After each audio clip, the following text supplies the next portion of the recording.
Hello दोस्तों, मैं हूं नीरज कुमार। आप देख रहे हैं ज्ञान बिंदु साइंस क्लासेज। आज मैं क्लास 10 का एक महत्वपूर्ण क्वेश्चन लेकर आया हूं।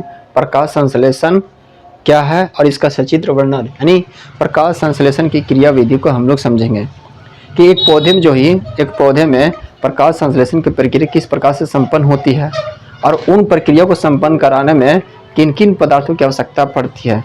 वह कौन सा ऐसा पदार्थ है जो प्रकाश संश्लेषण की प्रक्रिया में भाग लेते हैं। तो चलिए वीडियो का स्टार्ट करते हैं। देखिए, प्रकाश संश्लेषण क्या है। प्रकाश संश्लेषण वह प्रक्रिया है जिसमें कार्बन डाइऑक्साइड और जल के बीच रासायनिक क्रिया का फलस्वरूप ग्लूकोज और ऑक्सीजन का निर्माण होता है। उसी प्रक्रिया को क्या कहते हैं? प्रकाश संश्लेषण कहते हैं। यानी प्रकाश संश्लेषण की प्रक्रिया में क्या होता है, कार्बन डाइऑक्साइड और जल क्या करते हैं, आपस में रासायनिक अभिक्रिया करते हैं, जिसके फलस्वरूप क्या होता है, ग्लूकोज और ऑक्सीजन का निर्माण होता है। उसी प्रक्रिया को क्या कहते हैं? प्रकाश संश्लेषण कहते हैं। क्या कहते हैं? प्रकाश संश्लेषण। ये इसका समीकरण है। देखिए, कार्बन डाइऑक्साइड इसमें प्लस जल है, ठीक है। जब इनके बीच क्या होता है, रासायनिक क्रिया होता है, तो ग्लूकोज का निर्माण होता है, यानी C6H12O6। ये क्या है? ग्लूकोज का फॉर्मूला है C6H12O6। और यह ऑक्सीजन है जो अभिक्रिया के यानी रासायनिक क्रिया के फलस्वरूप क्या होता है, निकलती है। अब प्रकाश संश्लेषण की क्रिया को संपन्न कराने के लिए 4 पदार्थ भाग लेते हैं। कितने पदार्थ? 4 पदार्थ, जिनमें से पहला है पर्णहरित या क्लोरोफिल कहेंगे, पर्णहरित या क्लोरोफिल भी कह सकते हैं। दूसरा है कार्बन डाइऑक्साइड है। क्या है? कार्बन डाइऑक्साइड है। तीसरा है जल यानी H2O, और तीसरा है सूर्य के प्रकाश। यानी इन 4 पदार्थों की आवश्यकता होती है हमारे प्रकाश संश्लेषण को क्रिया को संपन्न कराने में। पर्णहरित यानी क्लोरोफिल, कार्बन डाइऑक्साइड, जल और सूर्य के प्रकाश। अब हम लोग समझेंगे प्रकाश संश्लेषण की क्रिया का वर्णन समझेंगे, यानी उसका सचित्र वर्णन है, यानी चित्र के साथ वर्णन को हम लोग समझेंगे। देखिए दोस्तों, ये क्या है? एक पौधा है। इन पौधा में क्या होता है, इस पौधा में सूर्य से क्या हो रहा है, इसको प्रकाश की प्राप्ति हो रही है। सूर्य की प्रकाश की प्राप्ति हो रही है। और वायुमंडल से क्या हो रहा था, कार्बन डाइऑक्साइड को क्या कर रहा है, पौधा ग्रहण कर रहा है। यानी पौधा जो है सूर्य के प्रकाश को ग्रहण कर रहा है और वायुमंडल से क्या करता है, ऑक्सीजन को ग्रहण कर रहा है। और जड़ के माध्यम से क्या कर रहा है, जड़ के माध्यम से जल क्या कर रहा है, पौधा ग्रहण कर रहा है।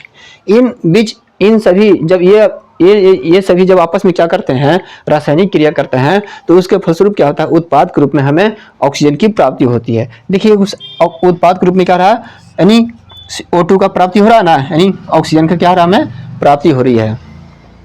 अब हम लोग इसका वर्णन के बारे में समझेंगे। देखिए, प्रकाश संश्लेषण एक जटिल रासायनिक क्रिया है, रासायनिक श्रृंखला है। प्रकाश संश्लेषण क्या है? एक जटिल रासायनिक श्रृंखला है जो हरे पौधे के कोशिका के अंदर संपन्न होती है। प्रकाश संश्लेषण क्या है? एक जटिल रासायनिक श्रृंखला है जो हरे पौधों की कोशिका में कहाँ होती है, संपन्न होती है।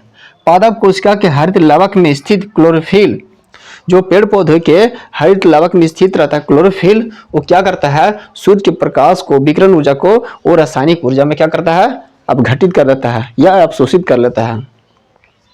जिसके कारण क्या होता है कि जल के जो 2 भाग होते हैं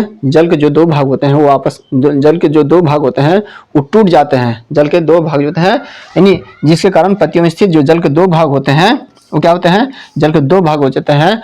2 भागों में, यानी जल जो होता है 2 भागों में टूट जाता है। एक होता है ऑक्सीजन होता है और दूसरा होता है हाइड्रोजन। एक होता है ऑक्सीजन और दूसरा क्या होता है, हाइड्रोजन। अब जो ऑक्सीजन होता है पत्तियों को, जो पत्ती होते हैं, पेड़ पौधे की जो पत्ती होती है, उनके रंध्र के माध्यम से क्या करता है, वह वायुमंडल में निकल जाता है। यानी पेड़ पौधे के अंदर जो पत्तियां होती है, उन पत्तियों में क्या होता है, रंध्र पाया जाता है। वो रंध्र के माध्यम से क्या होता है, ऑक्सीजन जो होता है वो वायुमंडल में बाहर हो जाता है, निष्कासित हो जाती है। तथा हाइड्रोजन जो होता है वो कार्बन डाइऑक्साइड से मिलकर क्या करता है, ग्लूकोज का निर्माण करता है।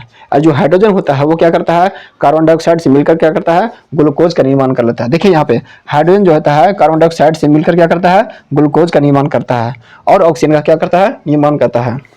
इस प्रकार हम कह सकते हैं कि प्रकाश संश्लेषण की प्रक्रिया में या प्रकाश संश्लेषण की क्रिया में ग्लूकोज के 1 अणु और कार्बन डाइऑक्साइड के 6 अणु भाग लेते हैं। प्रकाश संश्लेषण की प्रक्रिया में क्या होता है कि ग्लूकोज का 1 अणु और कार्बन डाइऑक्साइड के 6 अणु भाग लेते हैं। तो यह था प्रकाश संश्लेषण की क्रिया प्रकाश संश्लेषण क्या है और इसकी क्रिया विधि को हम लोग समझें। अगर वीडियो अच्छा लगे तो लाइक एंड सब्सक्राइब कीजिए, शेयर कीजिएगा और एक यूट्यूब परिवार को थोड़ा सा बढ़ाइए जिससे हमें मोटिवेशनल मिले। और थैंक यू वेरी मच। जय हिंद, जय भारत।